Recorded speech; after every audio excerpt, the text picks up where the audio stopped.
You're watching YouTube with attitude.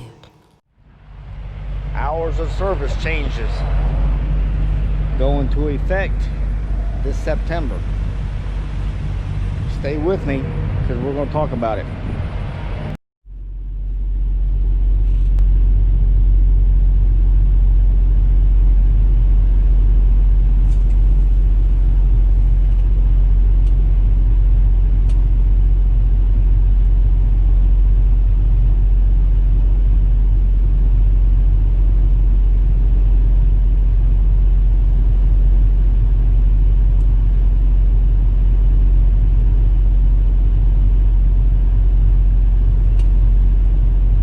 Hours of service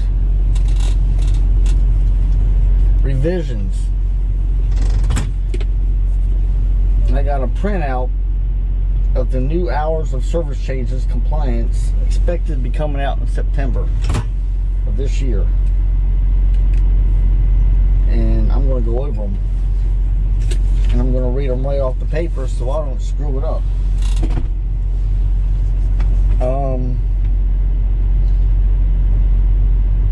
Hours of service provision. Drivers must take at least 30-minute break in an off-duty status after 8 hours of being on duty, including driving.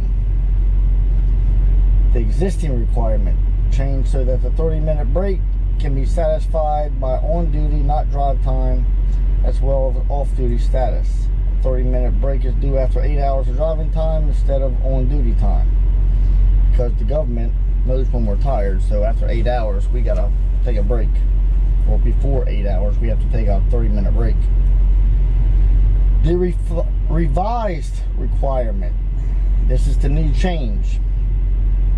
Now the driver can use on-duty time, such as loading, unloading, or fueling time, to count towards the 30-minute break. Suppose the driver started the day with 2 hours on duty and then started driving. The driver will not need to take a break until later in the day. So pretty much, if you're on duty sitting at a shipper or receiver, that's counting towards a break, which is kind of cool. Split sleeper berth. The existing requirement, as it is now, drivers can split 10-hour rest into 2 periods of 8 or more hours in sleeper berth, or another off-duty period of 2 hours or more. The off-duty period of 2 hours or more counts toward the 14-hour window. The revised requirement is all drivers to split the 10 hours as 8 hours in sleeper berth and 2 hours in off-duty, or 7 hours in sleeper and 3 hours in off-duty.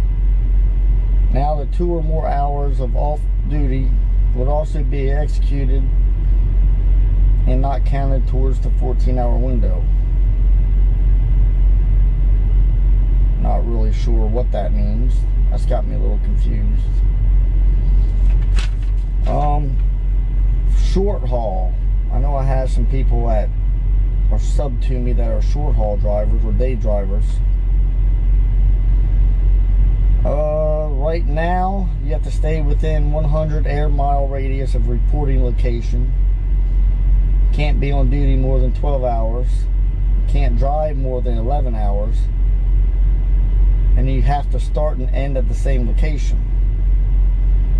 The revised requirement is you change the 100 to 150 air mile radius of reporting location. Increase the maximum duty hours from 12 to 14.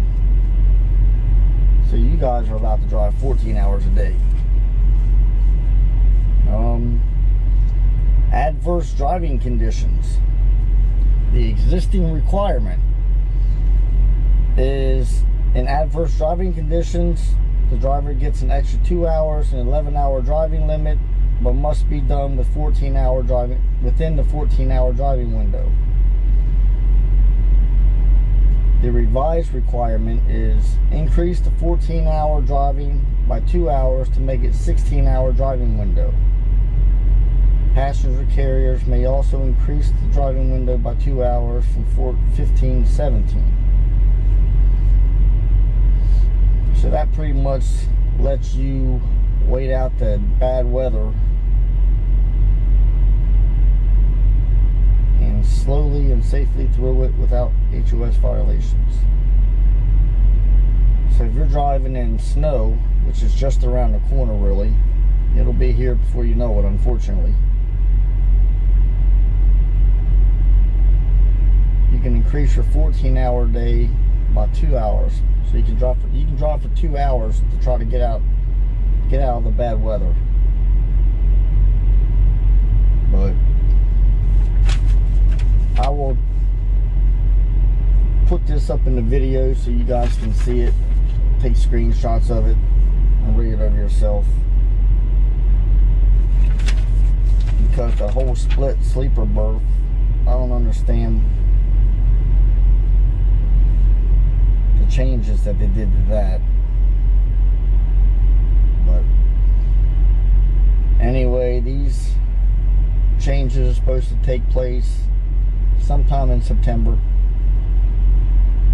so we got a little bit of time to read about them and understand them. Anyways, that's it. Peace.